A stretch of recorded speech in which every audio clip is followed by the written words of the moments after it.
comenzar con la grabación y pues estamos atentos también para la transmisión. Pues les reitero nuevamente el agradecimiento de su servidor por incorporarse a esta sesión del Diplomado en Derecho Penal Electoral que imparte la Escuela Judicial Electoral del Tribunal Electoral del Poder Judicial de la Federación. Su servidor, soy el maestro Athos Cuevas Campillo. Yo estoy adscrito a la jefatura de unidad académica de la Escuela Judicial Electoral y tendré el gusto de poder participar con ustedes en esta sesión. Para su realización me voy a apoyar de una presentación, misma que voy a proyectar en un momento. Les pido por favor me indiquen si pueden ustedes verla en sus pantallas. Aquí está. Aquí pueden ustedes observarla. Y tiene el título de esta sesión, Ética Pública de los Actores Políticos, el cual es el tema en el que vamos a ahondar. La imagen que ustedes están viendo en sus pantallas corresponde al Parlamento británico, es decir, en concreto a la Cámara de los Comunes. No sé si alguna o algunos de ustedes están familiarizados con esta figura. Pues se trata, digamos, del equivalente a nuestra Cámara de Diputados. Como ustedes saben, el Parlamento británico se integra por una Cámara de Lores y una Cámara de Comunes. Y en este caso, la idea de proyectar la imagen de la Cámara de los Comunes es porque me parece que se trata de un órgano parlamentario en el cual, como vamos a ahondar, pues uno puede realmente visualizar el tema de la actuación de la ética pública en los actores políticos. Y yo quiero relacionar esta imagen con el siguiente objetivo de la sesión, que consiste en exponer a ustedes la teoría de la democracia deliberativa que postula, entre otros autores, don Carlos Santiago Nin, y a partir de esta, identificar elementos que permiten a los actores políticos alcanzar la toma de decisiones que no solamente son mayoritarias, sino moralmente correctas. ¿Qué significa? Es decir, a lo que yo me refiero, como ustedes saben, los actores políticos participan dentro del debate público y dentro de las distintas autoridades, sean órganos parlamentarios o sean autoridades de otra naturaleza, pensemos por ejemplo en los municipios, pensemos en las alcaldías, en el caso de la Ciudad de México, en el INE, en los propios órganos jurisdiccionales, como por ejemplo el Tribunal Electoral o la Suprema Corte de Justicia de la Nación, pues estos actores políticos que hacen pues deliberar y discutir y finalmente alcanzar decisiones.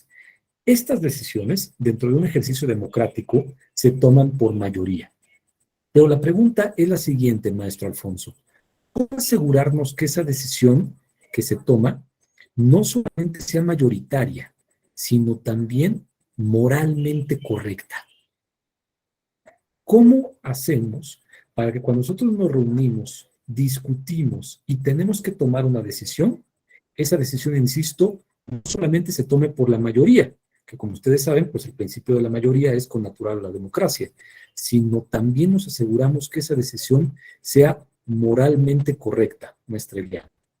Ese es el tema precisamente sobre el cual vamos a reflexionar y nos va a permitir ver la actuación ética precisamente de políticas y políticos. Y para ello vamos a utilizar la teoría de la democracia deliberativa que postula, entre otros autores, don Carlos Santiago Nin. Pues bien, este es el contenido de la sesión. Primero, vamos a hablar sobre el vínculo entre democracia y moral. Es decir, vamos siguiendo la sesión pasada que ustedes tuvieron con el doctor Juan Abelardo Hernández Franco, señalando si existe un vínculo entre la democracia y la moral, maestro Alfredo. O bien, si consideramos que son cosas pues que están totalmente separadas y la política, diríamos, no tiene nada que ver con la moral. El doctor Juan Abelardo Hernández Franco, pues recordarán ustedes, aludía a Maquiavelo, y como Maquiavelo, pues es considerado padre, digamos, de la ciencia política moderna, porque Maquiavelo describe en la realidad cómo es que opera el poder. Y si bien habla de la virtud, pues lo que él señala es que el príncipe debe ser virtuoso, sí, pero para conseguir el poder, ¿no? Y realmente, pues no está realizando un apelativo a que el príncipe tenga cierta ética. Lo que está haciendo es un apelativo a que el príncipe adquiera el poder, maestra Eliana. Es decir, palabras más, palabras menos, lo que dice Maquiavelo es, el objetivo es que el príncipe acceda al poder lo conserve y posteriormente lo transmita. Y para ello sí tiene que ejercer ciertas virtudes, pero realmente no importa mucho la formación ética del príncipe, ni si las decisiones que toma pueden ser juzgadas como éticamente correctas. Más bien lo que importa es que sean eficaces. Entonces vamos a discutir esa idea, este vínculo entre política y moral, y en concreto entre democracia y moral. Después vamos a hablar sobre ideas epistemológicas de la verdad moral, es decir, cómo conocemos esa verdad moral. ¿Cómo sabemos que una decisión es moralmente correcta, maestro Miguel? Y ahí vamos a ver las alternativas que nos presenta don Carlos Santiago Nino, vamos a hablar de su postura intermedia, y después vamos a señalar, según don Carlos Santiago, para que la democracia alcance precisamente la verdad moral, se necesitan ciertos prerequisitos, se necesitan ciertas condiciones para que se dé este régimen en el cual las políticas y los políticos, maestro Luis Enrique, se preocupan, insisto, no solo porque la decisión sea mayoritaria, maestra Leida, sino porque sea moralmente correcta. Y finalmente vamos a hablar de algunas consecuencias prácticas de la democracia deliberativa. Pues bien, comencemos entonces con esta relación entre democracia y moral. En sus pantallas están viendo el título de la obra, donde don Carlos Santiago Nino postula esta teoría, la constitución de la democracia deliberativa. Si bien la señala posteriormente en otras obras, y no es el único autor que utiliza, digamos, este concepto, también, por ejemplo, lo recoge Owen Fis, también lo recogen otros tratadistas, pues don Carlos Santiago Nino en esta obra es donde en particular se preocupa por el tema de la democracia deliberativa. Y lo primero que tendríamos que decir es, pues, ¿qué es la democracia?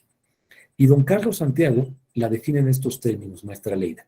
Dice que es un proceso de discusión con cierto límite de tiempo, dentro del cual tenemos que tomar una decisión mayoritaria. Es decir, por ejemplo, pensemos en este momento en el Congreso. Se tiene que discutir o se está discutiendo si se realiza o no una reforma electoral, una reforma constitucional electoral. Pues hay un límite de tiempo. No puede el Congreso Constituyente pues estar todo el tiempo discutiendo en esta reforma electoral, porque en 2024 hay elecciones. Pero como ustedes saben, la misma Constitución señala que si se van a cambiar un proceso electoral, hay un límite de tiempo para hacerlo, ¿no? Lo mismo podríamos decir cuando se trata de otras autoridades, maestro José Antonio. Cuando tenía que discutir la Secretaría de Salud y la Secretaría de Gobernación cómo distribuir las vacunas del COVID, pues tenían un límite. No podían ellos pasar todo el día, ¿no?, pensando en cómo lo iban a hacer. Estaban sujetas a tiempos, maestra Iliana, y eran tiempos rápidos. Lo mismo pasa con las autoridades electorales, como ustedes saben, maestro Marco. Se tiene que emitir un acuerdo, se discute por el Consejo General del INE y se tiene que aprobar o rechazar dentro de un tiempo. Entonces, esto es el primer rasgo que atribuye el doctor Carlos Santiago Nino a la democracia. Dice, hay que tomar decisiones y esas decisiones se tienen que tomar dentro de un lapso. No podemos quedarnos discutiendo eternamente. Tenemos que tomar la decisión. Pero además esa decisión tiene que ser moral, ya decíamos. No solamente tiene que ser mayoritaria, tiene que tener este contenido moral para ser válido. Como ustedes pueden ver, es una noción, una forma de concebir la democracia no procedimental y perfeccionista. ¿Qué significa que sea no procedimental? Que para don Carlos Santiago la democracia no es nada más un procedimiento, no es nada más formalidades. No es que simplemente pues nosotros nos reunimos, como señala la Constitución, como señala la Ley Orgánica de la Cámara de Diputados o la Cámara de Senadores, tenemos la sesión, ahí discutimos, hablamos, tomamos la decisión, se votó por el número suficiente y ya se aprobó. No, no solamente importa la forma, hay también un contenido. No solamente importa el procedimiento, maestro José Antonio, tiene que haber un contenido que se apegue a ciertos principios y a ciertos valores. Y es también una noción perfeccionista. ¿En qué sentido, maestro Marco? En que para don Carlos Santiago, pues cada vez vamos mejorando. En la medida en la que vamos practicando el tomar estas decisiones mayoritarias y morales, cada vez lo vamos haciendo mejor y mejor y mejor. Entonces, a diferencia de otro sector de la literatura, don Carlos Santiago piensa que en democracia sí podemos mejorar. que cada vez podemos tener una mejor democracia. Y miren lo que él señala a continuación. Si en la democracia únicamente importara la regla de la mayoría maestra, sería siempre parcial. ¿Por qué? Porque siempre ganaría la mayoría. Pensemos nuevamente cómo está configurado el Congreso. Y supongamos que la única regla que operara en la Cámara de Diputados, maestra Leida, fuera la regla de la mayoría. Pues entonces solamente se beneficiaría el partido mayoritario, ¿no? Es más, diría el partido mayoritario, ¿para qué tengo que escuchar a las otras legisladoras y legisladores? Yo soy mayoría. Ya reuní los votos suficientes, mayoría simple, además, ni siquiera necesito una calificada, tomo la decisión y se acaba. Es más, ¿para qué me reúno con ellos? ¿Para qué los escucho? ¿Para qué intercambiamos ideas? Yo soy la mayoría, toda mi bancada vota igual, fin de la discusión, siguiente ley. Y con el siguiente punto igual, ¿no? O lo mismo pasaría, insisto, en otro tipo de autoridades. Pensemos en un ayuntamiento. Si la presidenta o presidente municipal tiene la mayoría de síndicos y regidores de su lado, ¿para qué escuchar a los demás, no? Al resto del cabildo. Se toma la decisión, siguiente tema. Entonces nos dice el profesor Nino, si en la democracia únicamente interesara la regla de la mayoría, sería siempre parcial. Y por lo tanto, siempre se beneficiarían las mismas personas. Esto no puede ser así, sino que nos dice el profesor Carlos Santiago Nino, en la democracia no solamente se tienen que beneficiar siempre los mismos, se tienen que beneficiar todas y todos en la mayor medida de lo posible. Y para conseguir eso, la decisión que tomemos tiene que ser imparcial y tiene que ser moral, maestro Marco. Es decir, cuando la Cámara de Diputados vota una ley, no solamente tiene que beneficiar al partido mayoritario, tiene que beneficiar a todas y todos en la mayor medida posible. Y para eso, la decisión que se tome tiene que ser imparcial y tiene que ser moralmente correcta. El profesor Nino pone el siguiente ejemplo, muy básico si ustedes quieren, pero muy ilustrativo. Supongamos que todos viviéramos en un edificio, en un departamento, y se descompone el elevador. Y hay mayoría de hombres que de mujeres. Nos reunimos en la asamblea de condóminos y los hombres decidimos por mayoría que solamente van a pagar las mujeres la reparación. Sería una decisión totalmente parcial, ¿no? Y totalmente injusta, además. Disculpen ustedes, porque lo que estaríamos haciendo sería no considerar los intereses de nuestras compañeras. Somos la mayoría, tomamos una decisión, se acabó. O, por ejemplo, si dijéramos, únicamente van a pagar aquellas personas que tengan menos de 40 años. La mayoría no tenemos, más de 40 años, pues entonces ya no nos importan los demás. Fíjense cómo sería una decisión totalmente parcial y por lo tanto incorrecta. Efectivamente, maestro Héctor, discriminatoria. Entonces dice don Carlos Santiago, para que esa decisión sea no solamente mayoritaria, sino correcta, tiene que ser imparcial. Hay que considerar los intereses de todas y de todos en la mayor medida posible. Y así, la decisión que alcancemos va a ser moral. Supongamos, por ejemplo, que la maestra Leida vive en el primer piso y entonces ella nos dijera, pues yo no estoy de acuerdo en cooperar porque yo vivo en el primer piso y no necesito el elevador. Eso es cierto, pero realmente podríamos contraargumentarle. Sí, pero en algún momento tiene usted que subir a la azotea para ver el tema de su internet, o de repente para ver un tema de agua, etcétera. Además, pues forma usted parte de esta comunidad, ¿no? A lo mejor no se tiene que cooperar con la misma cantidad que todas y todos los demás, pero hombre, con algo, ¿no? Porque si no, únicamente estaríamos considerando el interés de la maestra Leida. Entonces, en la medida en la cual ella también participa y coopera, sí está considerando su interés, pero también las de todos los demás. Por el mismo ejemplo, consideremos el cambio que decimos, bueno, ya nos pusimos de acuerdo, todas y todos, y únicamente va a pagar la reparación del elevador el maestro Marco, porque él vive en el último piso y es quien más utiliza el elevador. Sería lo mismo. aunque la decisión la hayamos tomado en forma mayoritaria, no estaríamos tomando en cuenta los intereses del maestro Marco, lo estaríamos perjudicando considerablemente. Y en esa medida nos beneficiamos nosotros porque no gastamos, afectamos al maestro Marco, ¿correcto? Entonces, insisto, parece ser un ejemplo muy sencillo si ustedes quieren, pero nos demuestra cómo para tomar una decisión tenemos que tomar en cuenta los intereses de todas y de todos. Y precisamente para eso realiza el siguiente ejercicio el profesor Carlos Santiago Nin.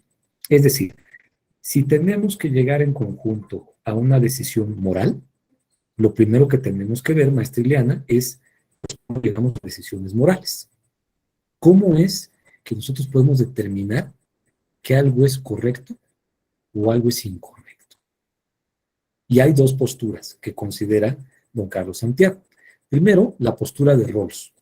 John Rawls, quien dice que podemos identificar y decidir lo que es moral y correcto de forma individual. Es decir, yo voy a determinar si es correcto o no es correcto que coopere con la reparación del agua. Lo que dice John Rawls es que yo puedo sentarme solito, como lo estoy ahorita, ¿no? Y como el Buda debajo del árbol empiezo a pensar en si es correcto, en si es debido, en si debo de hacerlo, y voy a llegar a la decisión solo de que sí es correcto que yo me coopere. Y entonces hago una aportación, ¿no? ¿Por qué? Porque dice el profesor John Rawls, si bien es cierto que discutir colectivamente tiene ciertos beneficios, nada nos asegura que una decisión tomada por la mayoría sea moralmente correcta, maestro Gustavo. Dice John Rawls, sí, nos podemos reunir varios y podemos discutir, maestro José Antonio, intercambiar ideas, debatir, etcétera. Pero nada nos asegura que esa decisión que alcancemos en mayoría sea moralmente correcta. Y miren los siguientes ejemplos. Por ejemplo, la política de la parte de Sudáfrica. Era algo que estaba aprobado por la mayoría. Era la ley incluso, maestra Leida. Y sin embargo, pues era incorrecto porque era un sistema totalmente discriminatorio, donde las personas de raza negra tenían mucho menos derechos que las personas de raza blanca. O, señala otro ejemplo el profesor John Rawls, la política de iguales pero separados en los Estados Unidos. Como ustedes saben, básicamente hasta 1960 en Estados Unidos, pues existía esta política. Y entonces había baños para blancos y baños para negros. Escuelas para blancos, escuelas para negros. Autobuses para blancos y autobuses para negros. Y era un sistema que había sido aprobado por la mayoría, maestro José Antonio, ¿no? Se había discutido, se había votado, se había aprobado, pero no era moralmente correcto. Entonces, por eso dice el profesor John Rawls, nada nos asegura que aunque nos reunamos y discutamos, esa decisión a la que lleguemos sea necesariamente moral. Podemos reunirnos, podemos discutir y llegar a decisiones sumamente inmorales. Pensemos en el Tercer Reich. O sea, Hitler no solamente llega al poder solo, sino que opera con diversas personas, con diversos políticos que están de acuerdo en que él ocupa el poder y le aprueban sus leyes. Juezas y jueces que también están de acuerdo con él. Y así funciona todo el aparato del nazismo. Y no podemos decir que esa decisión, aunque la haya tomado la mayoría de la población alemana, haya sido moralmente correcta. La postura contraria la tiene Habermas. Habermas lo que dice es que la argumentación moral requiere un esfuerzo colectivo. Y por lo tanto, la única manera de llegar a estas decisiones que son éticamente correctas es a través de la discusión y del intercambio de ideas. ¿Por qué? Porque dice Habermas, solamente así es como uno puede darse cuenta de si realmente está siendo verdadero con uno mismo o se está haciendo loco. Es decir, dice el profesor Habermas, si de veras yo tuviera que solo encerrarme en mi cuarto y determinar si debo o no de cooperarme con el ladrón, la verdad es que me podría engañar a mí mismo. Decir, pues no, no me coopero. Total, yo utilizo las escaleras y se acaba. No, dice él, necesito forzosamente platicar con otras personas, discutir con otras personas para que me hagan ver si yo no me estoy engañando a mí y solamente estoy buscando mi propio beneficio, mi propio interés. Y en esa medida, la decisión que estoy tomando es correcta. Yo no tengo hijos, por ejemplo. Pues imagínense que como diputado se me presentara una reforma presupuestal para aumentar la cantidad de presupuesto que recibe la SEP. Yo ya, pues a mí qué me importa la educación de los niños, ¿no? Yo no tengo hijos, pues entonces la rechazo. Estaría yo únicamente pensando en mi interés. ¿Qué me dirían aquellas personas que tienen hijos o que no los tuvieran? Oye, no debes de pensar en esos términos, porque no solamente importa si tienes o no hijos, lo que importa es que todas las niñas y los niños de México reciban una educación suficiente, porque eso contribuye pues, al mejoramiento del país, al mejoramiento de la sociedad, al crecimiento económico, etcétera, etcétera, y finalmente te beneficia, aunque no tengas hijos. ¿Correcto? Entonces, dice Habermas, yo me puedo engañar solo. Necesito discutir con otras personas para ver si esa decisión que yo voy a tomar es realmente correcta, es moralmente correcta. Entonces vean ustedes cómo son posturas muy disímbolas. Por un lado, Rawls dice, para descubrir la verdad moral puedes hacerlo tú solo. No escuches a los demás, porque esa decisión a la que puedes llegar por mayoría no necesariamente es correcta. Y Habermas dice lo opuesto. Si tú nada más tomas en cuenta tu opinión, te puedes engañar a ti mismo, a ti mismo. Necesitas discutir con otras personas. Este es el problema que se le presenta a don Carlos Santiago. Y precisamente el libro, pues hay que resolver.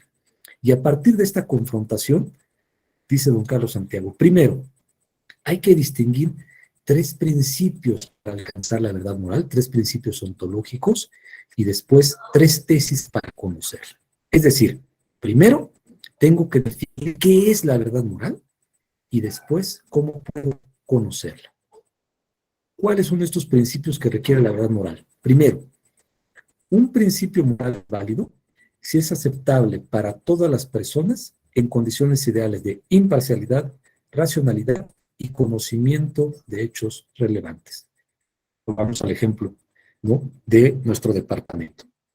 Se descompone el elevador, vamos a discutir cómo lo vamos a pagar y entonces vamos a tomar la decisión, pero no está presente la maestra Aleida y decidimos que pague la maestra Aleida.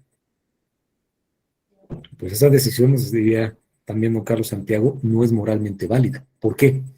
Porque la maestra Aleida no pudo participar. Entonces no actuamos con imparcialidad ni con racionalidad y ella tampoco tuvo conocimiento de hechos relevantes. ¿Cómo tiene que ser la discusión para cumplir este principio? Primero, tendríamos que estar unidas todas y todos los que vivimos en el departamento, o por lo menos la mayoría. Segundo, tendríamos que discutir racionalmente. Tendríamos que dar argumentos, contraargumentos, posturas, y tendríamos que conocer hechos relevantes. Nos dijera, por ejemplo, el maestro José Antonio, ¿no? Yo vivo en el primer piso, entonces no utilizo tanto el elevador, pero estoy dispuesto a cooperarme con una cantidad menor. No podemos tener en cuenta. Si nos dijera, por ejemplo, la maestra, miren, la verdad es que este mes yo tuve varios gastos extraordinarios, en este momento yo no puedo cooperar con el elevador, pero yo me ofrezco a que cuando surja otro gasto, yo lo cubro. No podríamos tomar en cuenta, ¿no?, también lo que nos está señalando. Si, por ejemplo, la maestra Ileana nos dijera, oigan, yo propongo que como no todos utilizamos el elevador de la misma forma, pues mientras más alto sea el piso, vaya aumentando la cooperación. También lo podríamos tomar en cuenta. Pero vean cómo se trata de argumentos racionales y que tienen que ver con hechos relevantes. Lo que no se valdría sería, por ejemplo, si yo soy el presidente del condominio, que yo me encerrara con la maestra Gina y con la maestra Ileana y nada más les dijera entre nosotros tres nada más, sin escuchar a los demás, vamos a tomar la decisión. ¿Correcto? Entonces, insisto, traslademos esto a un congreso. No es válida una decisión si el partido mayoritariamente se reúne con los que están de acuerdo con él. Dicen, pues esos son los que están de acuerdo con mi propuesta legislativa, ya no voy a escuchar a los demás. Somos mayoría, se discute la ley, se aprobó, punto. O conocimiento de hechos relevantes, ¿no? Precisamente se dan estos foros del Parlamento abierto para discutir la reforma electoral, porque no todas las diputadas y diputados son expertos en el ámbito electoral. Entonces necesitan conocer información relevante para poder tomar su decisión. ¿Conservamos los plazos o no los conservamos del proceso electoral? ¿Conservamos el INE como lo tenemos o lo cambiamos, nuestra Eliana? ¿Conservamos la fiscalización como está o la reducimos, maestro José Antonio? Pues necesito conocer los hechos para tomar una decisión que sea correcta, dice don Carlos Santiago. En segundo lugar, este es el segundo principio ontológico. Se necesita una práctica discursiva que esté dirigida a la cooperación y evitar conflictos. Es decir, vamos a discutir tratando de ponernos de acuerdo y no generando un conflicto. Se da la misma asamblea de condóminos y yo llego y empiezo a insultarlos a todos, ¿no? Es que la maestra Ileana no tiene idea de lo que está hablando, la maestra Leida tampoco, el maestro José Antonio ni siquiera vino, no está presente y es un desobligado. Pues entonces realmente no estoy colaborando en la discusión. Lo que estoy haciendo es más bien generando un conflicto y eso no abona a la discusión ni a la decisión que voy a tomar. Mi postura tiene que ser la contraria. Tengo que dialogar buscando llegar a un arreglo, buscando llegar a la cooperación y precisamente evitar conflictos. Insisto, trasladémoslo al órgano legislativo. Si yo tomo la banca, la tribuna y no permito la discusión, pues no estoy cooperando a que se llegue a la decisión. O si me paro en tribuna, yo únicamente me dedico a insultar a todos los que no están de acuerdo conmigo. Todas y todos aquellos que no están de acuerdo con este proyecto son traidores y traidoras a la patria, maestra Salva. Así de difícil. Y entonces, ¿están con nosotros o están en nuestra contra? Pues realmente ahí, insisto, no estoy colaborando a la discusión, más bien estoy promoviendo que se dé un conflicto, esta polarización de la que mucho se habla, ¿no? O yo llego y digo, pues estoy de acuerdo en que discutamos este proyecto de reforma electoral, maestro Marco, pero que no participe el PAN porque está lleno de fifís. Pues yo estoy discriminando de entrada una fuerza política, ¿no? O al revés, pues que no entre aquí el Partido del Trabajo, porque la verdad es que yo no quiero discutir con ese tipo de gente, maestra Dina. No puedo entrar así a la discusión. Al contrario, ¿no? Insisto, dice don Carlos Santiago, la práctica tiene que estar dirigida a la cooperación y evitar conflictos. Y por último nos dice, se tienen que limitar y evitar ciertos argumentos, porque no son válidos nuestras almas, como las opiniones, por ejemplo, ¿no? Pues yo opino que usted es la única que debe de pagar la reparación del elevador. Me va a decir usted, pues eso no es un argumento válido, ¿no? Es lo que usted opina, pero no tiene ningún sustento. Lo mismo la opinión, si dijera la maestra Ileana, pues que paguen nada más los hombres. No tienen sustento racional, ¿no? ¿Qué buscan? Los insultos, por ejemplo, ¿no? ¿No las compraron? Estoy en la tribuna y entonces insulto al maestro Marco. El maestro Marco es un bandido que no tiene idea de esta iniciativa que nos está presentando, como todos los de su partido. Solamente les interesa esto. ¿Qué oportunidad tengo después de acercarme a discutir con el maestro Marco?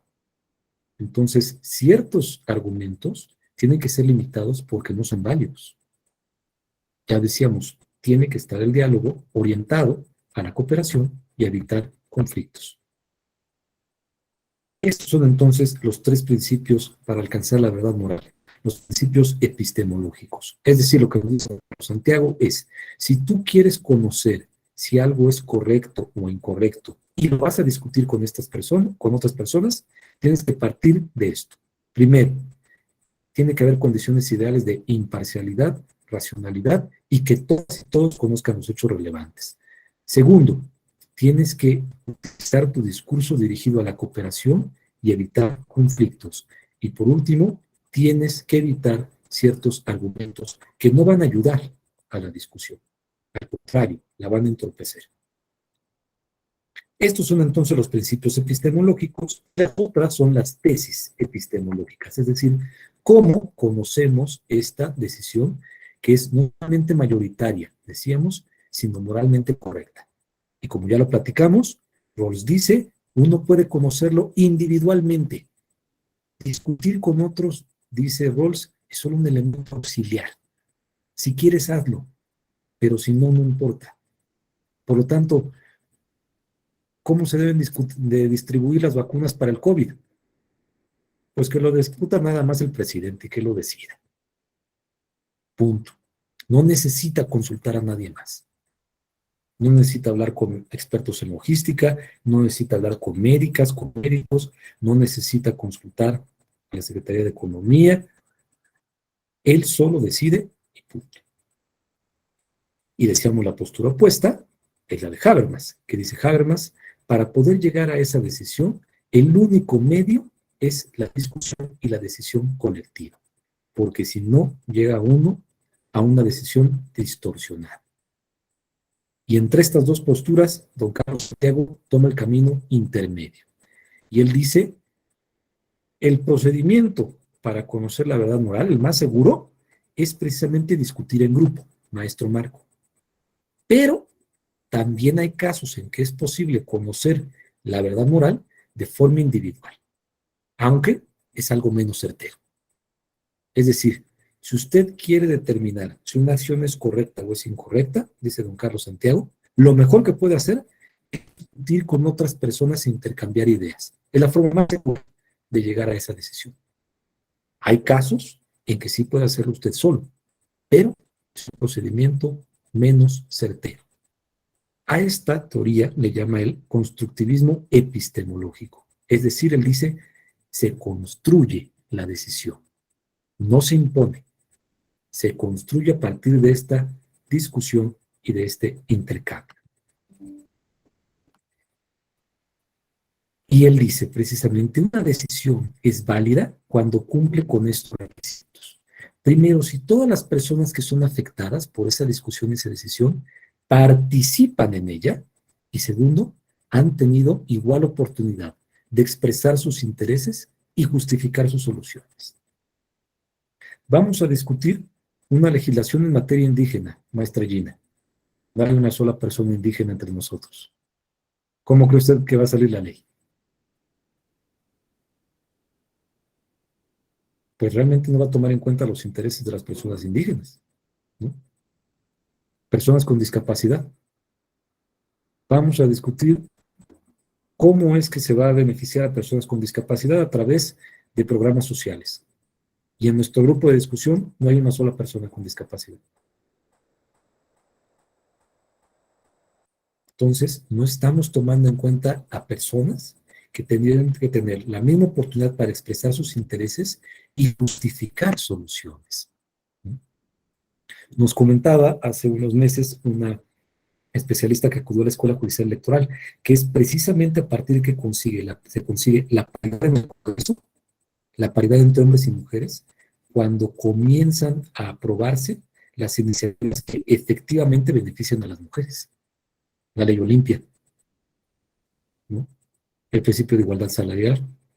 La paridad además se hace más extensiva, ¿no? De un 60-40, después 50-50. Y ahora incluso puede haber más mujeres que hombres en un órgano legislativo y no se considera incorrecto. Pero eso solo se consigue cuando primero hubo más mujeres en el Congreso. Porque cuando eran hombres, pues ¿qué importaba la participación de las mujeres? Entonces, miren esto que dice, insisto, el profesor Carlos Santiago Nin. La decisión solamente es válida si todas las personas afectadas por ella participan en la discusión y han tenido la misma oportunidad de expresar sus intereses y justificar las soluciones. ¿Correcto? Entonces, vamos a discutir el Tren Maya. ¿A quién hay que consultar? ¿O a quién hay que tomar en cuenta en la discusión? Pues a todas las personas que puedan ser afectadas. Las comunidades que viven por allí pueden ser afectadas, pero también pueden tener quizás acceso a fuentes de trabajo, a especialistas en ecología, especialistas en transporte, especialistas en economía. especialistas en arquitectura, etcétera, etcétera, etcétera. Y todas esas personas tienen que tener capacidad para expresar sus intereses y justificar soluciones. Así es más posible que la decisión que tomemos sea imparcial y por lo tanto sea moralmente correcta. Si el resultado es unánime, es incluso más posible que se aceptara. Pensemos otra vez, por ejemplo, en el INE. Si un solo consejero o una sola consejera dijera, pues ese es el sentido de mi voto, yo no voy a acudir a la sesión del Consejo General, lo mando por escrito, porque no pueden ustedes hacerme cambiar de opinión. Pues realmente no está participando en la discusión. O si se dijera, bueno, vamos a tener la sesión del Consejo General, pero solamente los consejeros pueden hablar. Si las consejeras no tienen permitido expresar su postura y su voto, pues tampoco esa decisión va a ser imparcial y por lo tanto no va a ser moralmente correcta. ¿Qué es lo que pasa en la democracia? Dice don Carlos Santiago. Estas discusiones se institucionalizan, es decir, hay que estar discutiendo todo el tiempo. Todas las decisiones en democracia se institucionalizan. Se dan varias y varias y varias discusiones. Vean simplemente qué tenemos en la agenda legislativa, ¿no? La reforma electoral, el tema de la Guardia Nacional, decisiones para renovar a magistradas y magistrados de salas regionales, nuevas legislaciones, el tema del litio que se acaba de discutir, estaba también antes una reforma energética. Es decir, hay muchísimas y muchísimas discusiones, ¿no? Lo mismo pasa, insisto, pensemos en el Consejo General del INE, en el propio Tribunal Electoral. Cada asunto que se discute es una decisión que se tiene que tomar. Entonces, se institucionaliza. Hay muchísimas discusiones que hay que tomar y recordemos, con un límite de tiempo. No podemos quedarnos eternamente discutiendo, eternamente platicando. Tenemos que tomar una decisión dentro de ese tiempo. Pero el chiste es que a pesar que sean varias discusiones, maestro Marco, hay que mantener estas condiciones para asegurar la imparcialidad y por lo tanto poder alcanzar la moral. La imparcialidad, dice don Carlos Santiago, es incluso más importante que la mayoría, maestra Salvo. Incluso más importante que la unanimidad, casi. Por el siguiente ejemplo. Supongamos que el órgano legislativo dice precisamente, pues, no estamos de acuerdo con autorizar el matrimonio civil entre personas del mismo género. Y todas las personas que integran el órgano legislativo son heterosexuales, maestra Ileana. Pues es una decisión que están tomando sin considerar precisamente a otras personas, a las personas que son afectadas por esa decisión. ¿Cómo sería en cambio válida la decisión? Pues en la medida en la que el órgano legislativo estuviera integrado no solamente por personas heterosexuales, sino también personas homosexuales, toda la comunidad LGBTIQ+, y ahí se discute, se dan argumentos, se vota, y entonces se decide. Y es más probable que esa decisión sea moralmente correcta. ¿Sí? Entonces, ¿hay un vínculo entre política y moral? ¿Hay un vínculo realmente entre democracia y moral? Parece que sí. Porque si rechazamos que existe ese vínculo, nuestro Marco, lo que estaríamos diciendo es, lo único que importa es que la decisión se tome por mayoría. Pero no importa ni siquiera cómo se tome la decisión. Por lo tanto, sería perfectamente válido que el partido mayoritario ni siquiera fuera al Congreso. Se reúnen ellos solos en la sede del partido, toman la votación, somos el partido mayoritario, esta es la nueva ley. O incluso que sí sesionaran en el Congreso, pero no permitieran pasar a los demás partidos. ¿Para qué vienen? ¿Correcto? Piensen también en cómo esto se vincula con el pluralismo que tiene que existir al interior de las autoridades. Precisamente, si las decisiones son tomadas siempre por el mismo grupo y todas las personas del mismo grupo son iguales, la decisión siempre va a ser parcial, maestra Ileana. Ya lo decíamos. Por eso necesitamos dentro de las autoridades pluralismo, diversidad. Vamos a discutir la ley y los beneficios para jóvenes, maestra Gina. y el más chavo de nosotros tiene 40. Pues no. Por eso en el interior de las autoridades necesitamos esa diversidad, maestro José Antonio. Hombres, mujeres, homosexuales, heterosexuales, distintas religiones, distintas filosofías, personas con discapacidad, personas sin discapacidad, personas indígenas, mestizos, etcétera, etcétera, etcétera. Porque así la decisión que tomemos es más probable que sea moralmente correcta. Entonces, si vemos la importancia de este vínculo entre la democracia y la moral, porque si no, postula esto el profesor Nino. Si la democracia fuera totalmente ajena a la moral, ¿qué la distinguiría de otra forma de tomar decisiones? ¿Qué sería lo valioso de la democracia? Nada. ¿No? Ya hablamos entonces precisamente de estas discusiones que da don Carlos Santiago Nino, de las tesis epistemológicas y cómo él dice, en la democracia se institucionalizan estas discusiones y es necesario mantener esta imparcialidad. Ahora, ¿cómo conservo esa imparcialidad? Pues primero dice, todas y todos los participantes deben exponer sus intereses y justificarlo. ¿Para qué? Para verificar los argumentos. Vamos a discutir otra vez, maestra Salma, si vamos a permitir o no el matrimonio entre personas del mismo género. Yo voy y digo, estoy en contra del matrimonio entre personas del mismo género porque es contrario a mis convicciones religiosas. Es mi postura. La estoy externando, pero ustedes me dirán, oye, ese no es un argumento verdaderamente válido. ¿Por qué? Porque yo estoy hablando únicamente que es acorde a mis creencias religiosas. No está debidamente justificado. Entonces ustedes pueden verificar mis argumentos, ¿correcto? O fíjese que yo estoy en contra, maestro Marco, del matrimonio entre personas del mismo género, porque tengo la convicción de que toda persona que no es heterosexual debe ello a un trauma psicológico.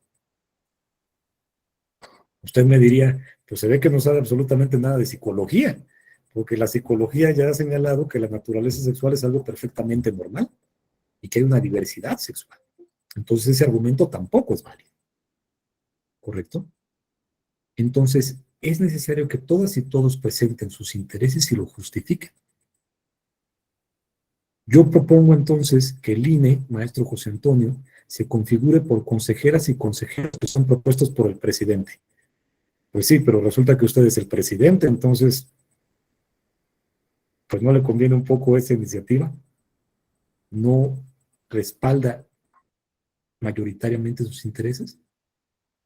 Y a la vez, tengo que conocer los intereses de los demás y tomar conciencia de ellos. Tengo que ser un poco empático, maestra Salma. Insisto, yo no tengo hijos. Entonces se va a discutir en el Congreso el presupuesto que se va a asignar a la Secretaría de Educación Pública, específicamente a la Secretaría de Educación Básica. Yo no puedo decir, como yo no tengo hijos, esto no me importa, mejor. Tengo que ponerme en el papel de aquellas personas que sí los tienen y ser empático con ellos. ¿Correcto? E incluso, dice el doctor Santiago Nino, es posible asignar a la negociación y las emociones un rol, es decir, sí forman parte de la decisión, pero están subordinados a los argumentos. ¿Sí? ¿Cómo distribuimos otra vez las vacunas para el COVID? ¿Por edad? ¿Por cuánto aporta uno a la sociedad?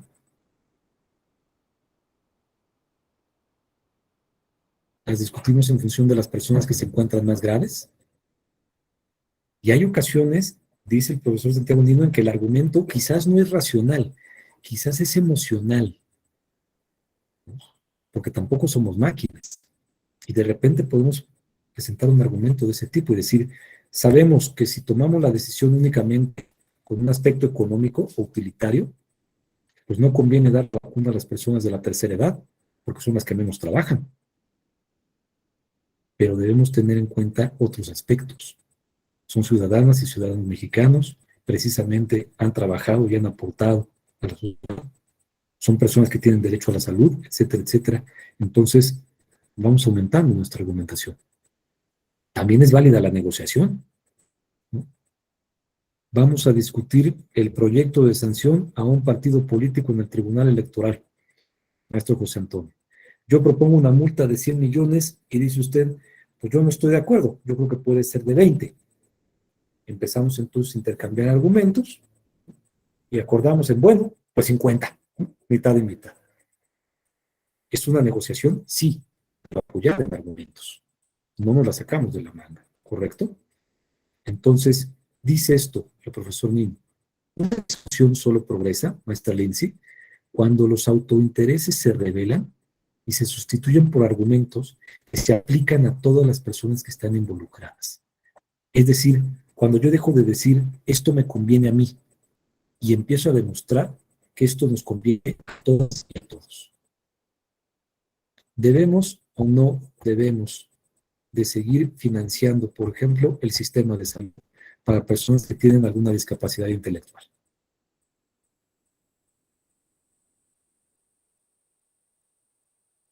¿Qué es lo correcto? Si yo solamente tomo la postura, esto me conviene a mí, pues yo no tengo una discapacidad intelectual, mejor financiemos, son menos impuestos, esto me conviene. En cambio, tengo que tomar la postura, esto conviene a cualquier persona que estuviera en mi posición. Es decir, si yo tuviera una discapacidad intelectual, quisiera poder recibir un apoyo del Estado, quisiera poder recibir servicios del Estado, que se garantizaran mis derechos. Entonces ya vemos cómo no solamente se vale que yo argumente mi interés. Por eso presentaba yo al principio la figura del Parlamento británico, de esta Cámara de los Comunes. No sé si alguna o alguno esté familiarizado con cómo funciona, con cómo está estructurado esta Cámara. La manera como funciona es que está dividida en dos.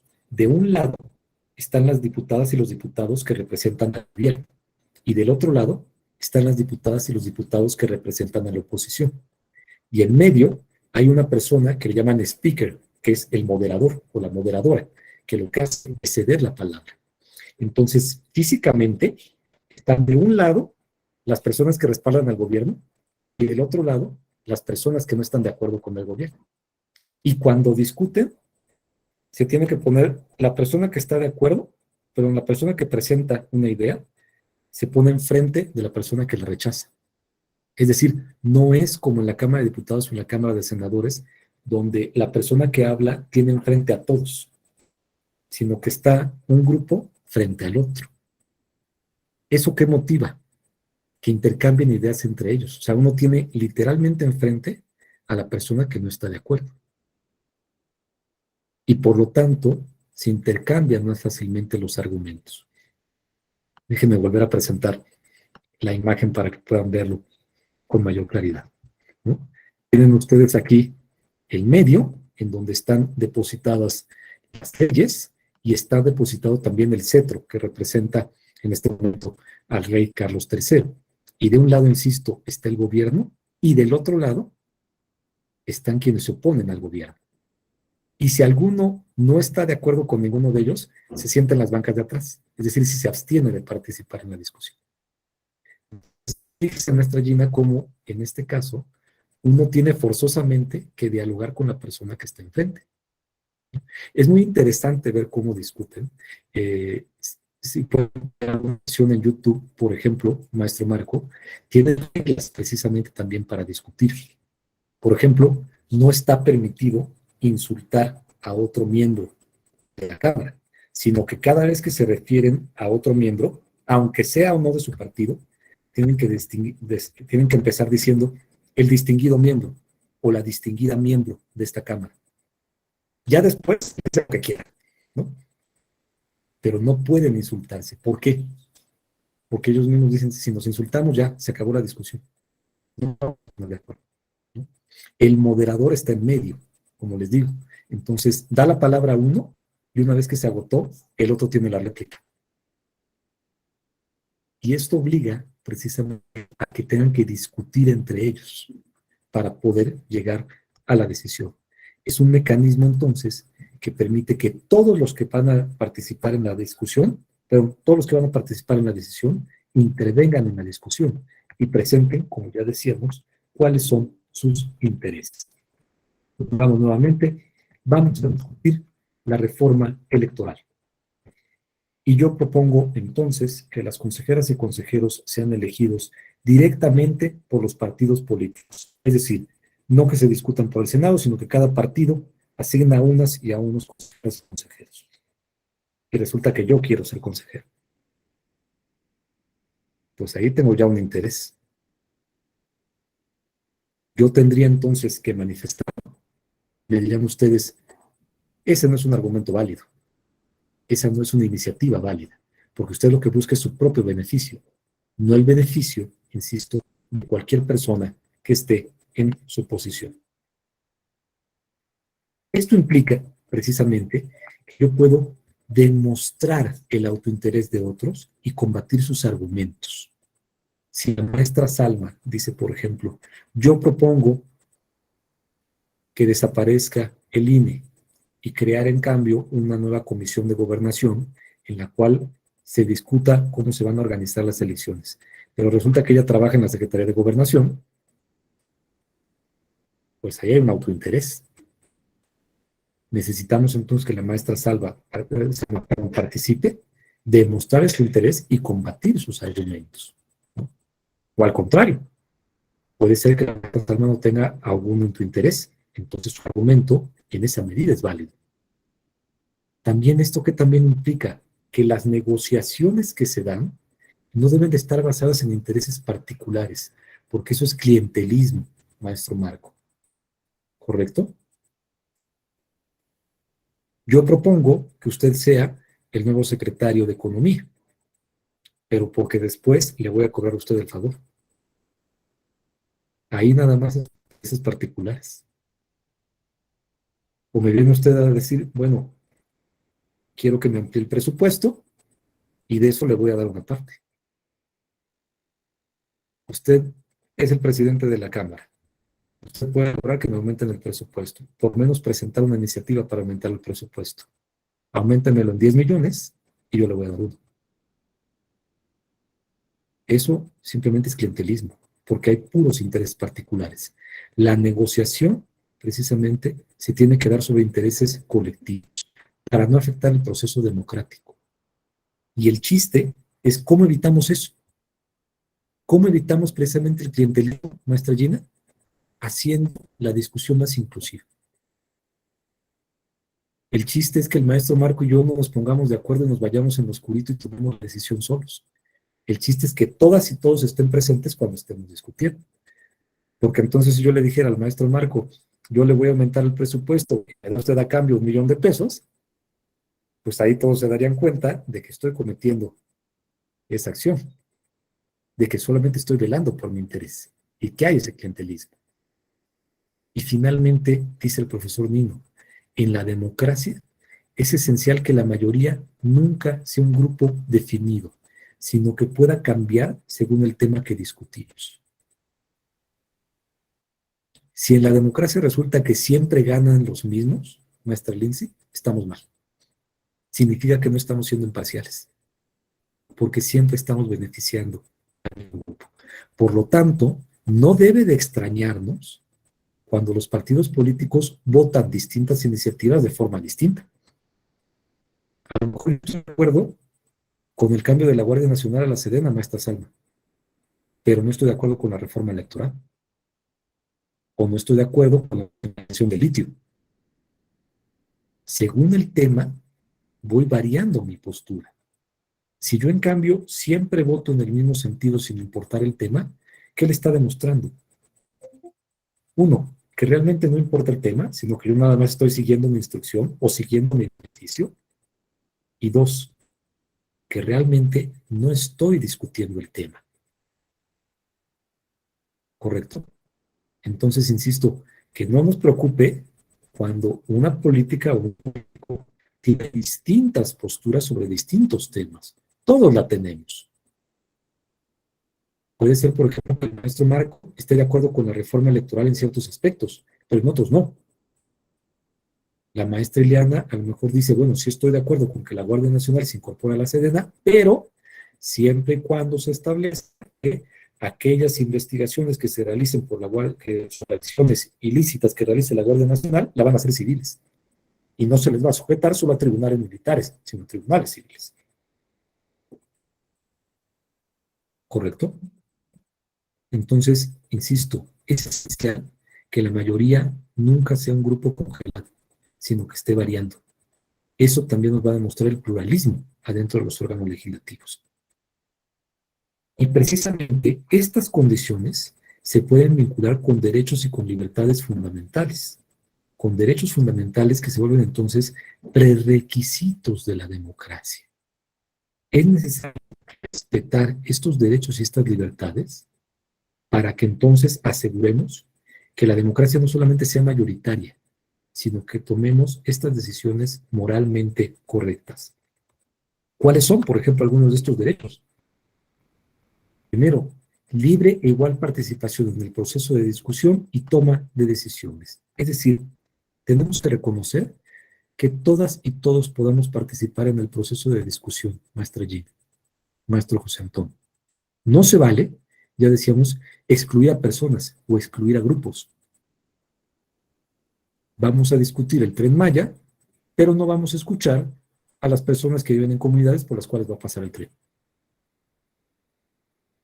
Pues estamos violando su derecho a la igualdad, su derecho a la participación política. Siguiente, vamos a orientar esta comunicación en el sentido de la justificación. Es decir, yo tengo, ya decíamos, que presentar mis argumentos y justificarlos. Tengo que dar una justificación de por qué voy a tomar la decisión en ese sentido. Ya decíamos, tengo que evitar minorías congeladas, minorías aisladas. Siempre ganan las mismas o los mismos. Y por último, incluso tengo que emplear este marco emocional apropiado para la argumentación. Y hablamos de esta empatía respecto al otro. Ponerme un poco en los zapatos de la otra persona. Voy a discutir nuevamente una ley para personas con discapacidad y para personas con discapacidad. Recordarán ustedes, por ejemplo, hace unos años el INE hizo una redistritación, dividió nuevamente los distritos electorales. Y un criterio que tomó fue unir poblaciones indígenas. Es decir, decía, si en este distrito vive una población maya y en este otro distrito también vive una población maya, pues los uno y vuelve un solo distrito electoral. ¿Eso qué significa? Que iba a tener autoridades para ambas comunidades. Y se armó un problema muy serio, porque las comunidades acudieron al tribunal electoral diciendo, sí, los dos somos grupos mayas, pero no somos la misma comunidad. No somos iguales. Nosotros formamos una comunidad distinta de ellos. Tenemos fiestas distintas, somos pueblos distintos y no queremos tener las mismas autoridades. ¿Correcto? Ahora, ¿qué otros prerequisitos podríamos adicionar? Pues, por ejemplo, promover la continuidad del proceso de discusión. Es decir, para que esto siga funcionando, tenemos que seguir discutiendo. Ya decíamos, no es válido tomar la tribuna o clausurar el Congreso. Si ya no vamos a discutir, porque en ese momento ya no vamos a presentar argumentos para llegar a la decisión. No es válido tampoco excluir por completo a un grupo. Yo voy a discutir la reforma en materia de paridad, pero no quiero escuchar a ningún grupo feminista.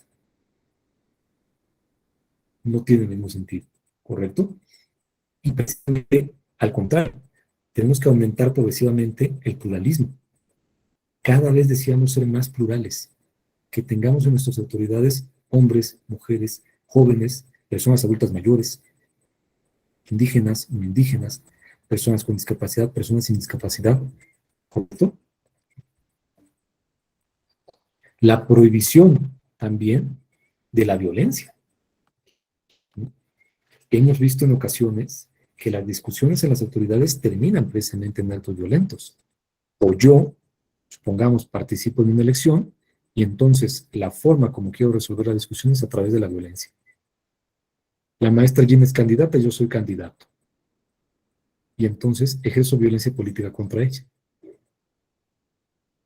A través de expresiones, señalando, por ejemplo, las mujeres no deben gobernar, las mujeres no deben de participar en política, etcétera, o violencia incluso física, ¿no? Manda un grupo de personas a amenazar a la maestra Gina para que se retire como candidata. Si yo hago eso, precisamente estoy contaminando todo el proceso de la democracia. Entonces, volvamos a lo que se comentaba ayer con el doctor Juan Abelardo Hernández Franco. ¿Realmente hay este vínculo entre moral y política? ¿O podemos en el siglo XXI seguir pensando en términos de Maquiavelo, maestra Salva? Y todo es válido dentro de la política. Consideremos ejemplos actuales. Rusia, como ustedes saben en estos momentos, por ejemplo, el presidente ruso Vladimir Putin, pues básicamente hizo una greva, ¿no? Con la aprobación del Parlamento, emitió una ley por la cual está llamando a todos los jóvenes a participar en el ejército para la guerra que tiene con Ucrania.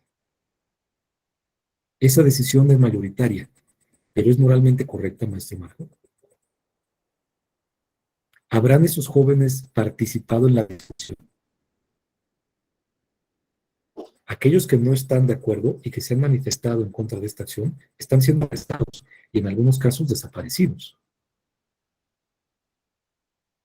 Entonces eso nos está demostrando que esa decisión podrá haber sido formalmente correcta, podrá haber sido incluso mayoritaria, pero moralmente no tiene fundamento, ¿no?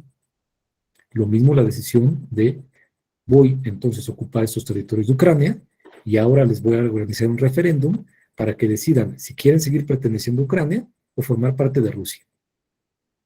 ¿Cómo cree usted que van a ser los resultados de ese referéndum, maestra Gina?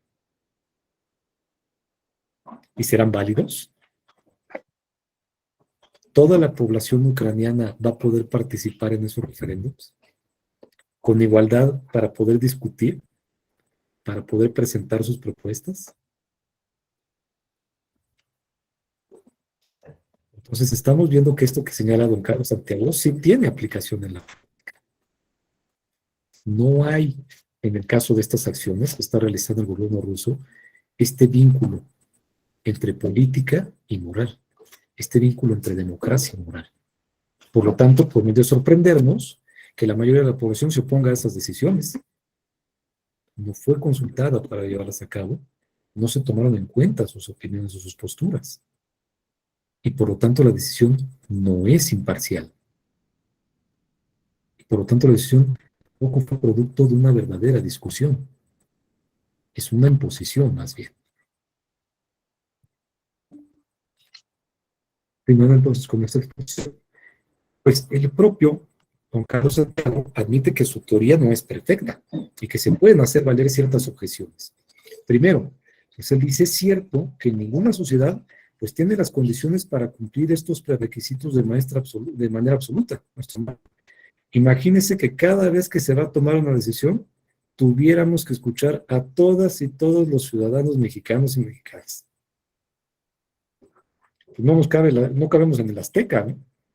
Y cada quien tendría que pasar, dar sus argumentos, plantearlos, presentarlos, no acabaríamos nunca. Entonces, el propio Carlos Santiago dice, no podemos reunir todas las condiciones para cumplir estos prerequisitos perfectamente, de forma absoluta. Pero, aunque estas condiciones no pueden alcanzarse en forma ideal, maestra Salma, la democracia sí tiene que llevar a decisiones justas.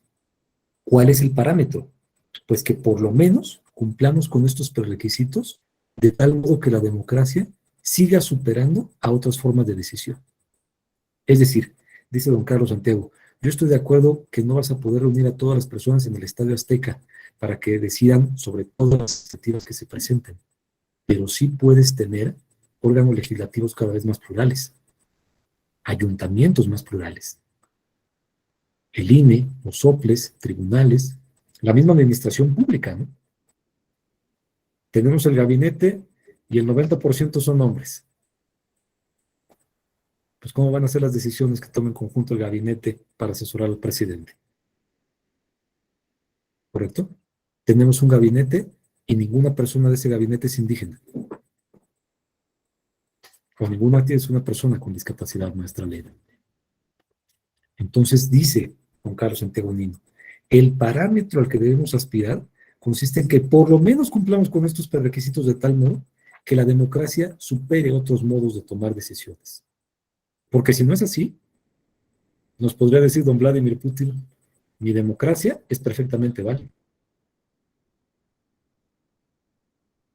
Finalmente, dice que la democracia debe ser nuestro mecanismo de decisión y el diálogo tiene que ser la herramienta para convertir los autointereses que tenemos en argumentos imparciales para tomar la decisión.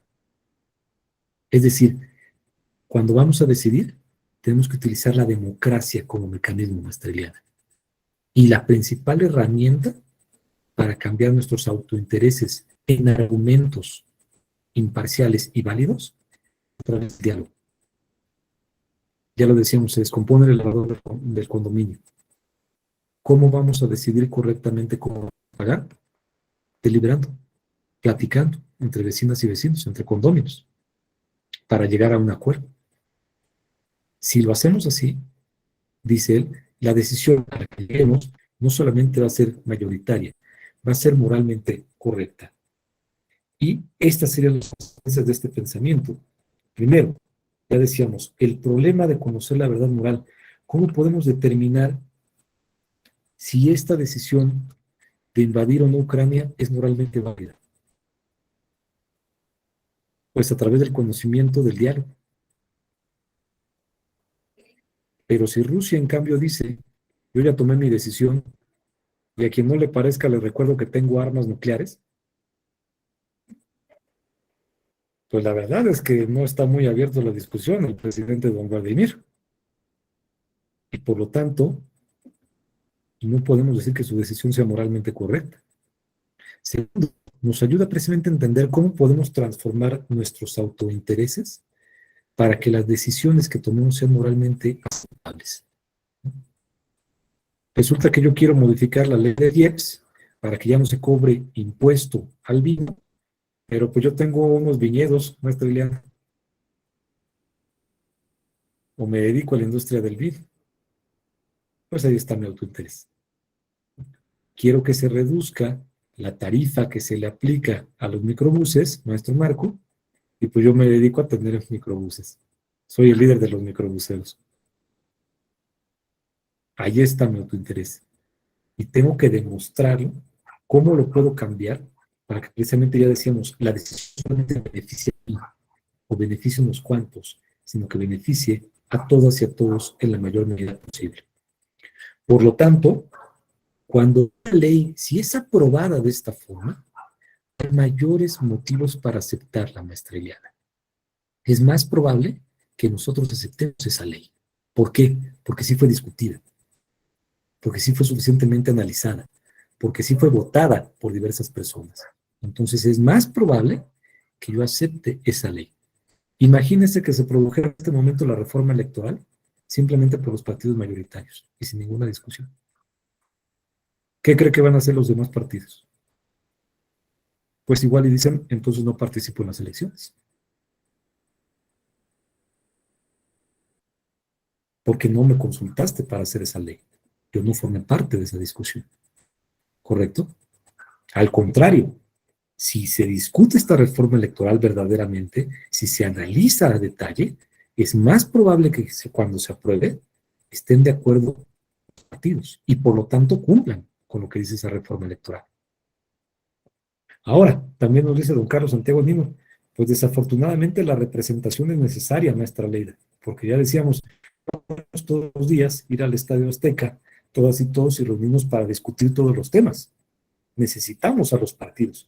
Él los considera un mal necesario, pero dice, precisamente los partidos tienen que continuar este debate entre los electores y tienen que ofrecer posiciones ideológicas, valores y modelos sociales. Es decir, la discusión de los partidos debería de darse sobre esto, sobre posiciones ideológicas, sobre valores y sobre modelos sociales.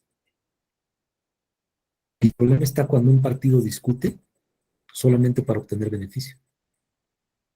Yo le apruebo a la maestra Ileana la reforma electoral y ella a cambio me aprueba la reforma energética. Es una simple negociación, pero realmente no me interesa en el fondo los efectos que tenga la reforma. Yo le apruebo a la maestra Salma su nueva ley que quiere para apoyar a madres solteras, pero a cambio ella me ayuda a que me nombren embajador. Otra vez volvemos al clientelismo. Entonces, si los partidos van a participar, tienen que hacerlo precisamente continuando este debate, representándonos verdaderamente con diferentes ideologías, con diferentes posturas. Y entonces, si la maestra Lady y yo vamos a debatir cómo se va a configurar el INE, lo vamos a hacer sobre esos argumentos.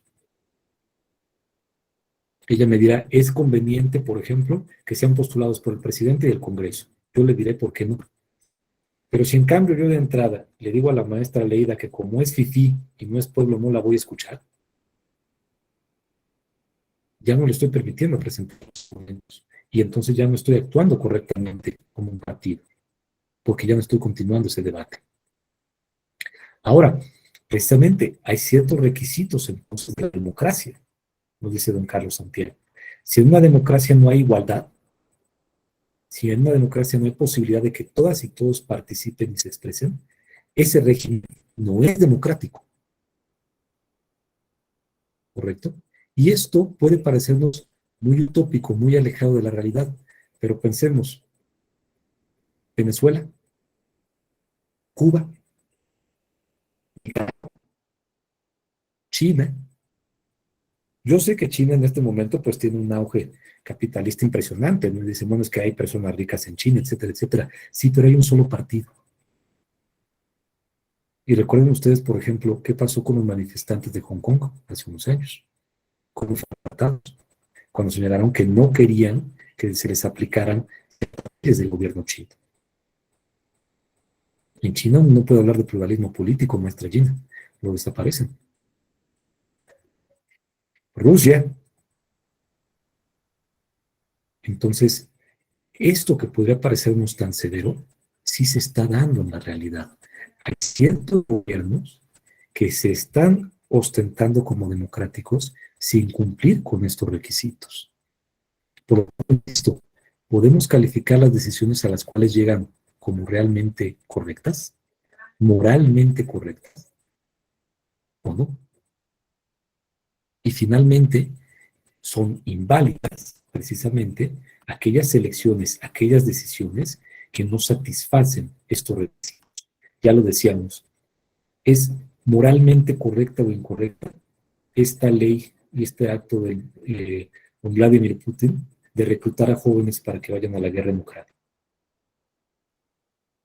¿Esos jóvenes fueron escuchados? ¿Se tomaron en cuenta los argumentos? ¿Todas y todos los jóvenes van a ir? ¿O nada más aquellos que no pertenecen o cuyos padres no pertenecen al partido político de don Vladimir Putin? ¿En qué condiciones van a acudir a esa guerra? Otra decisión que se tomó, por ejemplo, fue liberar a presos y a cambio que vayan a pelear. ¿Las víctimas de los delitos que cometieron esos presos estarán de acuerdo con esa decisión? ¿Los mismos presos estarán de acuerdo o se están llevando en forma forzada?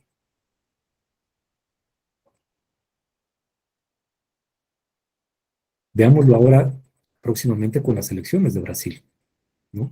El candidato Jair Bolsonaro está señalando que si él no obtiene el triunfo, digamos, en la primera ronda, significa que automáticamente las elecciones fueron arregladas. Por lo tanto, si él no pasa en la primera ronda y no de inmediato en la presidencia, ¿es válida esa decisión de decir que las elecciones fueron arregladas sin negar los resultados? Es algo como lo que pasó con el presidente Trump, cuando no le favorece la elección y llama a personas a tomar el Capitolio.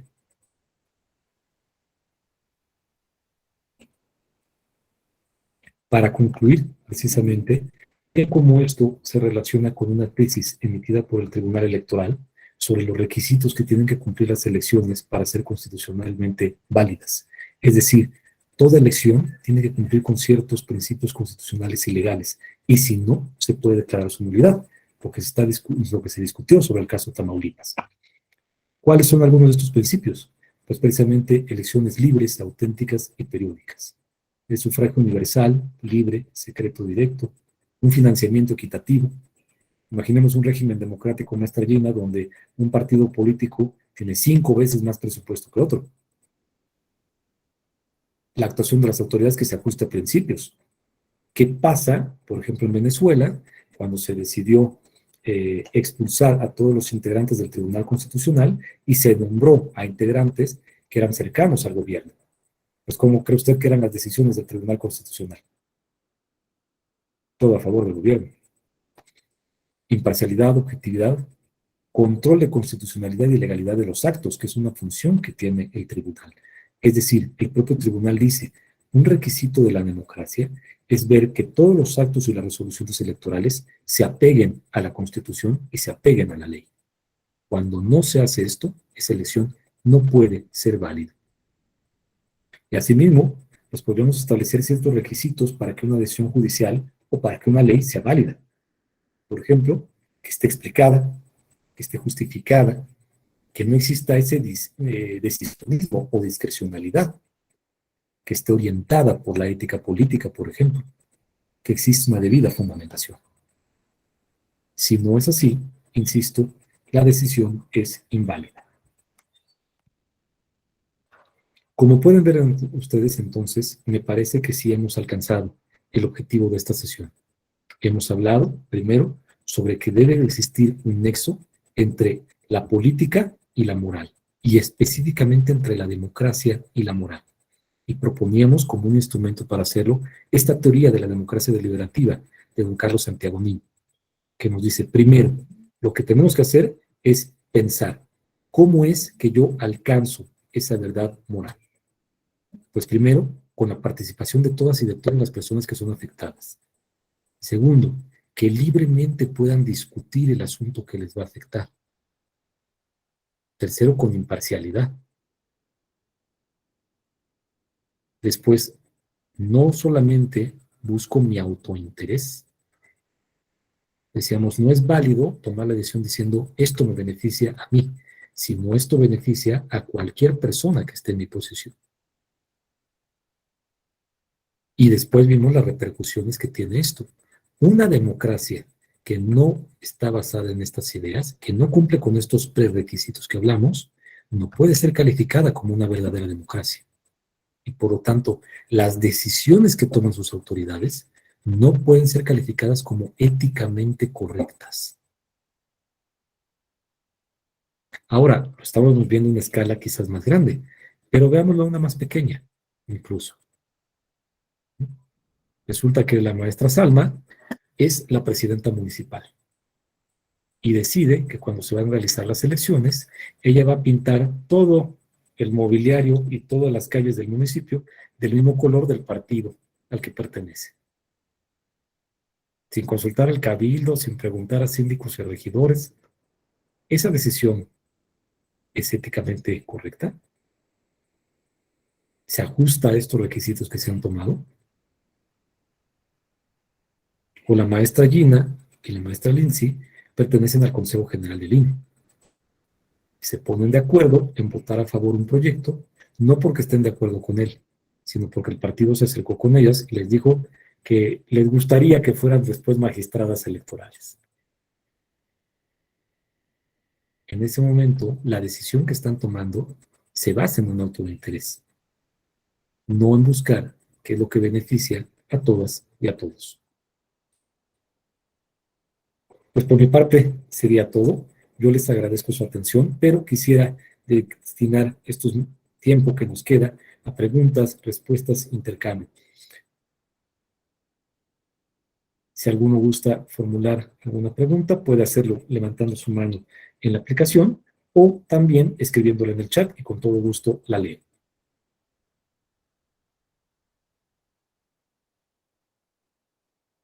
Todo clarísimo, entonces. Sé que pues no es un tema como tan fácil y tan rápido de digerir, ¿no? Sino que necesitamos como estarlo reflexionando, estarlo pensando, para después quizás buscar algunas ideas aplicables. Sí, el maestro Miguel, el maestro Irán, por favor. Gracias. La pregunta es, hablando de las mayorías legislativas, cuando hay un grupo parlamentario mayoritario que impone sus voluntades, ¿no? Pero, ¿qué pasa cuando se hace esa mayoría, cuando se hace una mayoría ficticia? No tanto que sea o sea, no tanto que sea porque haya existido o se haya formado una coalición legislativa, sino porque se hace una negociación como la que maneja yo te apruebo esta ley, tú apruebas esta ley, pero al final de cuentas la mayoría es una mayoría ficticia, no es una mayoría parlamentaria real. El ejemplo lo vemos en las últimas iniciativas de reforma que han pasado en una Cámara, pero cuando llegan a la otra, esa mayoría ficticia deja de existir o no se logra conformar, porque hay una oposición cierta a algunos temas. Nada más sería mi pregunta. Gracias. A usted, maestro Irán, pues es que precisamente tendríamos que ver si esa mayoría se ha construido únicamente para atender un autointerés o el interés del partido, ¿no? Dejámoslo específicamente. Yo soy el partido mayoritario, pero necesito todavía más votos para que pase el proyecto de reforma en la Cámara, como usted lo señala. Tengo dos formas de convencer a otras legisladoras y legisladores de mi propuesta. Puedo hacerlo mediante el diálogo, mediante la argumentación, o puedo hacerlo comprando sus intereses, ¿no? Entonces, la pregunta sería más bien, ¿cómo se está construyendo esa mayoría?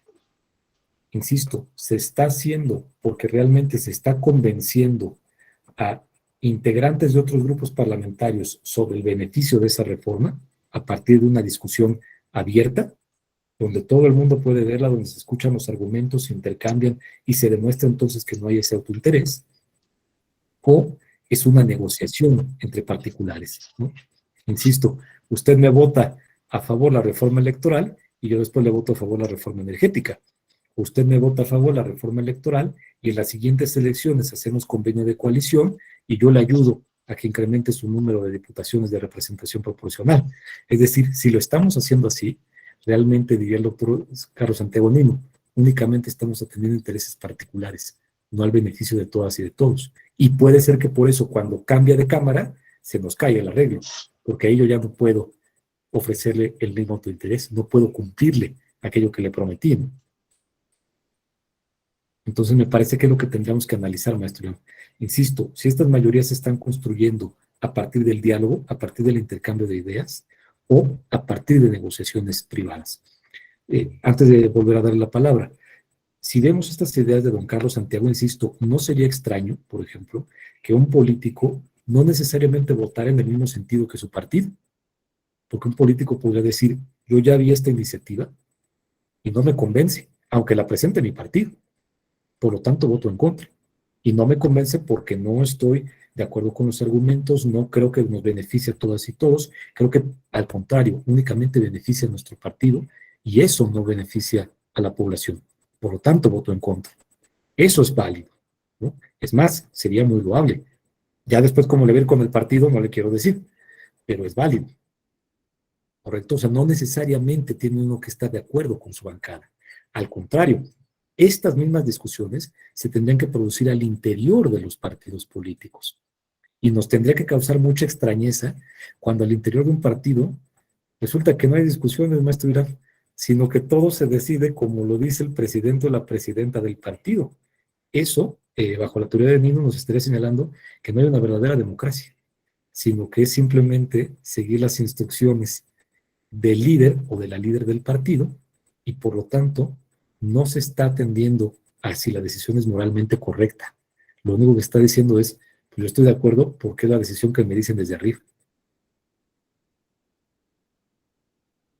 Usted mismo, por favor. Sí, gracias. Y la siguiente cuestionamiento.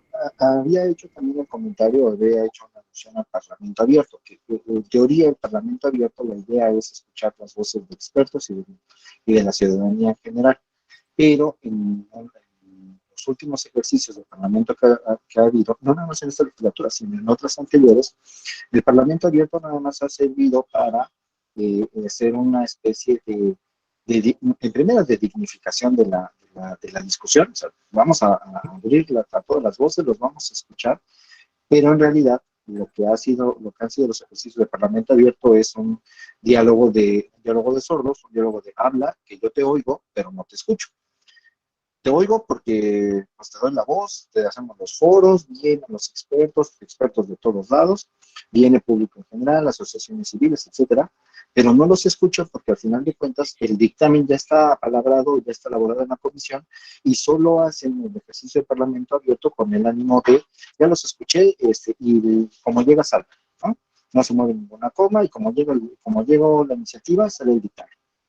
Entonces ahí, ¿cuál es el cuestionamiento ético, el cuestionamiento práctico, el cuestionamiento jurídico que llegan a tener ejercicios de Parlamento abierto que a final de cuentas solo sirven para disfrazar una decisión que ya está tomada en los mismos grupos parlamentarios? Porque esto no nada más es de un grupo mayoritario, sino esto ya es un acuerdo que tienen todos y dicen, vamos a escuchar las voces de la sociedad, pero nosotros ya tenemos nuestro acuerdo. Sería todo. Gracias. Al contrario, gracias a usted. Pues mire, precisamente, primero diríamos, ¿qué tan plural son esos ejercicios de Parlamento abierto? Habría que analizar quiénes son las personas que están asistiendo, ¿no? Y qué tan plurales es una configuración de sus parlamentos. ¿Son personas que están todas a favor de la iniciativa? ¿O realmente tiene usted personas a favor, personas en contra y personas que están a favor de unos puntos y en contra de otros? Para que sea verdaderamente útil, tendría que ser realmente plural. Porque si usted integra a ese parlamento solamente con personas que le van a dar la razón, pues entonces no tiene ningún sentido, nos diría esta teoría, ¿no? Por otra parte, ya se está dando la discusión y como usted lo comenta, recuerde que uno de los elementos, uno de los principios ontológicos es que el diálogo sirva para construir la decisión, no para generar conflicto. Entonces, para construirla, yo tengo que estar abierto a lo que usted me está diciendo. Yo tengo que aceptarlo, y no un diálogo de sordos, como usted dice. Si yo llego con la actitud de, no me importa lo que diga el maestro, yo voy a votar en este sentido, ya no estoy entrando precisamente a ese ejercicio con la finalidad realmente de definir si la decisión es correcta o incorrecta. Como usted dice, yo ya construí mi decisión, ¿no? No sirve. Tengo que entrar al contrario, con la actitud distinta de decir, yo voy a discutir, voy a presentar mis argumentos, pero es más, puede ser que a través de ese diálogo usted me demuestre que mis argumentos están incorrectos. Y entonces yo tendría que reconocerlo. Ese es otro análisis que podríamos hacer de los ejercicios del Parlamento abierto. ¿Realmente están sirviendo para eso o no? Para demostrar los autointereses que hay. Y demostrar que esos autointereses son inválidos y basar la discusión en argumentos imparciales. ¿O no? Si no está teniendo ese efecto, entonces no tiene mucha utilidad ese ejercicio del Parlamento abierto. Lo que tendrían que hacer precisamente las personas que asisten es decir, a ver, vamos a ver la iniciativa fríamente, precisamente, y decir, esta nueva forma de que desaparezca los OPLES, por ejemplo, los institutos electorales locales, y generar un solo INE que tenga representaciones en los estados, ¿a quién le conviene? Ahora, si así lo hacemos, y ese INE designa directamente a representantes en todos los estados, pues no es generar, digamos, que las consejeras y los consejeros del INE tengan un control directo sobre los estados. A su vez, ¿eso a quién le conviene? Y así nos ponemos a discutir cada parte, maestro Irán, para demostrar si hay algún autointerés o si es realmente un argumento correcto. Pongo el ejemplo. Vuelvo otra vez a la propuesta que se tiene de designar consejeras y consejeros, que se dice, va a haber como una precalificación, ¿no? Que la va a hacer el presidente, la mayoría del Congreso y la Suprema Corte. Ok, en este momento no estoy diciendo que el proceso de selección de consejeras y de consejeros sea perfecto, pero por lo menos me parece que es más abierto, porque cualquier persona puede participar en el proceso de selección. Usted va, cumple con los requisitos, presenta su documentación, participa en las distintas etapas y va usted avanzando. Y al final puede ser que no quede porque no lo votó el órgano legislativo, pero por lo menos participó. Pero si se dice de entrada, para participar el primer requisito es ser cercano al presidente, ser cercano a la mayoría de las ministras o ministros, por ser cercano a la mayoría del Congreso, pues entonces me parece que justo usted está cerrando la puerta, ¿no? Y eso me parece que es menos plural, y por lo tanto yo le diría, allá hay un autointerés, porque resulta que las candidatas y candidatos a ser consejeras y consejeros que manda el presidente, su mayor virtud es ser amigas y amigos del presidente. A lo mejor son personas que no tienen ni siquiera conocimiento del sistema electoral, pero son muy cercanos a él. Bueno, ¿y eso a mí de qué me sirve? ¿No? Precisamente, eso beneficia a intereses de algunos, no los intereses de todas y de todos en la mayor medida. ¿Correcto? Entonces también tendríamos que ver si el Parlamento está funcionando realmente, el Parlamento abierto está funcionando realmente para eso o no. Y para concluir, precisamente se realizó este ejercicio y se habló muchísimo de derecho y de iniciativas y de reformas y de tal, y me parece que una palabra que por lo menos yo no escuché fue ética política. No escuché a ninguno de los participantes hablar precisamente de decir, oigan, ¿y qué les parece si como partidos también asumimos una posición de ética política? Y más allá de lo que dice la ley, nos comprometemos a tratar de evitar cometer violaciones en las elecciones. Automáticamente eso disminuye la carga de trabajo del Tribunal Electoral y agiliza los procesos democráticos. Es decir, tampoco hay que echarle toda la responsabilidad al derecho, Pastor Iván. Por supuesto que la finalidad del derecho pues, es resolver las controversias para mantener la armonía social, pero no es la única herramienta, porque si no, precisamente ¿dónde dejamos esta ética política de la que estamos platicando? ¿No? Sería, precisamente me parece, la tesis contraria a lo que postulaba el doctor Abelardo. Sería decir, entre política y moral no hay un vínculo. Por lo tanto, sería como si nos dijeran nuestras políticas y políticos, no nos pidan ser éticos, porque no vamos a hacerlo, ¿no? Bueno, imagínese eso. ¿Qué significa? Que estaríamos dispuestos a tener un sistema político en el cual ellos consideran que cualquier acción es válida. Otra vez, ¿no? Estos defectos que nos señalaba don Carlos Santiagonino, autointerés, clientelismo, negociaciones entre pocos y en lo oscuro, una mayoría congelada. ¿Cómo sería, en cambio, si estas políticas y estos políticos hablaran de adquirir una ética política y actuar conforme a ella? ¿No? Incluso ponerlo así también en la reforma. Si más allá de lo que señala la ley, señalamos que todos los partidos políticos, sus candidaturas, sus militantes, etcétera, nos vamos a ajustar a principios éticos. ¿Cómo podría contribuir eso precisamente a aliviar no solamente las impugnaciones, sino también a facilitar los procesos electorales? Entonces resulta que yo, desde el partido, estaría buscando que la elección se realizara limpiamente. Desde el partido no violaría derechos de militantes, cumpliría con el principio de paridad, no emitiría propaganda calumniosa o propaganda discriminatoria. Entonces, creo que eso fue algo muy interesante. Se habló, insisto, muchísimo de derechos, de derecho electoral, de la reforma, etcétera, pero nunca escuché a ninguno de ellos decir, en un ejercicio de autocrítica, oigan, ¿y si los partidos asumiéramos precisamente esto? Como lo postula el doctor Abelardo, ¿y si habláramos de la virtud al interior de los partidos? De no buscar el conseguir el bien por cualquier manera, sino precisamente entender ese bien como ejercer la política de una forma virtuosa. Y esto nos puede parecer también muy utópico, ¿no? Pero me parece que precisamente si es exigible una ética jurídica a juezas, abogadas, abogados, una ética periodística, por ejemplo, ¿no? Comunicadoras y comunicadores no pueden inventar noticias, una ética médica, etcétera, etcétera. ¿Por qué no exigir una ética política? También sería necesario exigirla y que precisamente se podría tomar esta teoría de la democracia deliberativa como un parámetro. Como política y como político debes de buscar la mayor discusión, el interés de la mayoría y no solo el propio. Debes de buscar la mayor participación, la mayor representación, no generar conflicto, tratar de tomar las decisiones en conjunto. E incluso si pierdes, bueno, eso no significa que automáticamente siempre vas a perder. Puede ser que pierdas esta decisión, pero la siguiente la ganas. Mejora tus argumentos. ¿Correcto? Entonces, concluirá con eso, Restauran.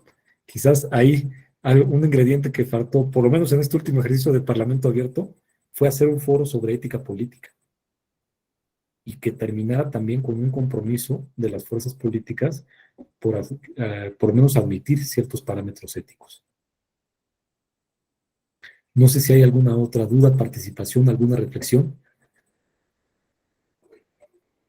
Insisto, sé que es un tema, ¿no?, que uno tiene como que estar pensándolo y estar girando algunas de estas ideas, pero cuando las ve concretamente dice, cierto, ¿no?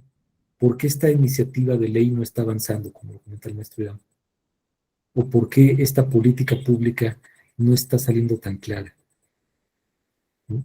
¿Por qué hay tantas dudas sobre el Tren Maya, sobre el aeropuerto, sobre cómo se distribuyeron las vacunas contra el COVID? A lo mejor si en esa discusión participan más personas con las características que se estaba dando y se busca un diálogo para construir la decisión, se entendería mejor y sería más fácil llegar a un acuerdo. ¿Correcto? Pues por mi parte sería todo. No me queda más que agradecerles encarecidamente su atención, particularmente de 7 a 8:30 de la noche. Que tengan todas y todos ustedes una excelente noche. Muchas gracias, buenas noches. Gracias. Con todo gusto voy a compartir.